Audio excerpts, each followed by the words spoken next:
All right, let's jump right in. We're going to explore one of the most incredible ideas about what it means to be human, the sheer, staggering scale of our own potential. We're talking about a ladder that every single one of us is on, a ladder that stretches from the deepest, darkest pits all the way up to the highest heavens. And that really brings us to the core question of this whole explainer, doesn't it? How on earth is it possible for one creature, a human being, to have such an insane range? To be able to climb to a level even higher than the angels, or to fall to a place that's worse than any animal? It's a massive paradox, and it's right at the heart of who we are.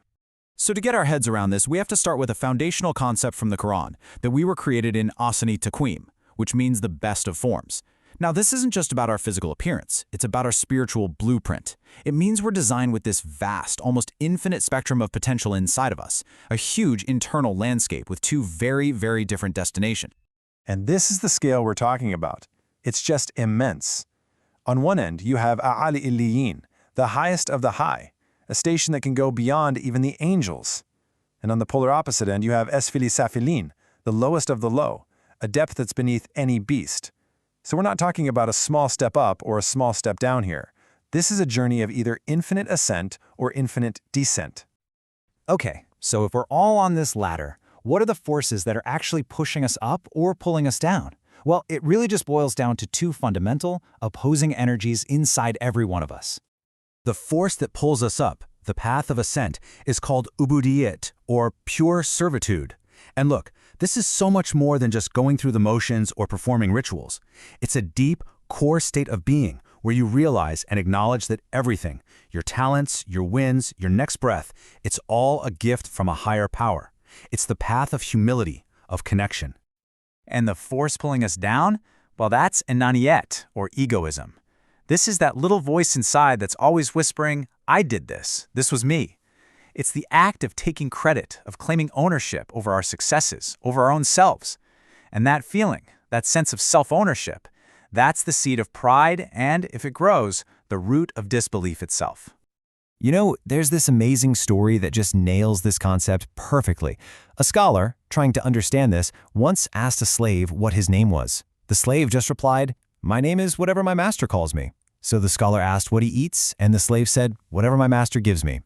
Wow, that is the essence of ubudiyat, a total surrender of your own will to the will of the divine. But okay, how do we know this is really our nature? Well, the clue is actually hiding in plain sight. It's in something we all feel every single day, our desires. That constant feeling of never being quite satisfied, that's not a design flaw. It's actually a map pointing us home. Just think about it for a second. You see a beautiful flower, and for a moment you wish it would never wilt, right? That little desire is a clue. And it doesn't stop there. We don't just want one perfect flower, we want a whole garden, an entire spring that never ends. And what is that really? What we're truly, deeply longing for is an eternal paradise. Our smallest desires are just echoes of this one infinite yearning. So all these endless desires, this constant wanting for more, for better, for permanent, it's a homing signal. It's powerful proof that we were not designed for this temporary, fleeting world. Our deep longing for permanence in a world where everything decays is screaming that we belong somewhere else. I love this analogy. It just captures our situation perfectly. Imagine a penguin, right, from the Arctic, suddenly dropped onto a hot, sunny beach in Bodrum. The beach might be beautiful, but that penguin is going to be miserable. It's going to be desperately looking for a walk-in freezer because its entire being, every fiber, is designed for a completely different environment. Well, that's us.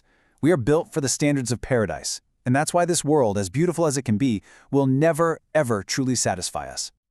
Now, this next part is kind of wild. We need to talk about the actual power we have on this journey, because there's a shocking, unbelievable imbalance. It turns out we have a very, very small capacity to create good, but an absolutely terrifying, infinite capacity for destruction. Let me put it this way. When we do something good, our actual contribution is tiny. It's like being the person who just turns the handle on a tap to water a giant farm. I mean, the sun, the soil, the seeds, the water system, it all came from somewhere else. Our role was minuscule. But evil? Destruction? Oh, that's a different story. A single person, with one act of malice, or even just carelessness, can cause a drought that wipes out that entire farm. Our power to wreck things is way, way bigger than our power to build them. And this is why a single act of disbelief, or kufr, is seen as an infinite crime, because it's not just one bad choice. It's an attempt to vandalize all of reality. It's like taking a marker and scribbling over the divine signature on every single thing in existence. It's an insult to the very purpose of every star, every ocean, every creature. It's trying to cancel out the meaning of the entire universe. So let's be real. If we have this massive capacity for evil and this tiny, tiny capacity for good, what hope do we even have? How is salvation even possible? And this brings us to the final and most hopeful part of this whole thing, understanding the nature of divine justice and grace.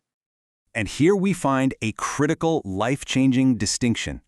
Paradise is not a wage we earn. It's not a salary for our good deeds. It is a gift of pure divine grace, fazl-i-ilahi. Hell, on the other hand, isn't some arbitrary punishment. It's the direct, fair, logical consequence of our choices, a matter of pure divine justice, adl-i-ilahi. What this means is, while we can never truly earn paradise, we can absolutely, 100%, earn the other path. And this isn't just an interpretation, it was stated plainly by the Prophet Muhammad himself. His companions, hearing this, were shocked and asked, "Not even you?" And he replied, "Not even me, unless God envelops me in His mercy." This just shows that our good deeds aren't a currency we use to buy salvation. They're a demonstration of our sincerity, our love, our effort. The result is a gift. And this leads to the most incredible part of this entire journey. When a person truly abandons that ego, that inaniyat, and turns completely to servitude, something miraculous happens. The Quran talks about God literally transforming a person's past sins, their sayyat, into good deeds, hasanat. That infinite capacity for destruction we talked about, it doesn't just go away, it gets flipped, it's transformed into an infinite capacity for good. So, let's end with this one powerful thought to carry with you. If the very energy behind our worst mistakes, our biggest sins, can be redeemed and converted into the fuel for our greatest climb, then what does that say about our failures? Maybe they aren't just dead ends.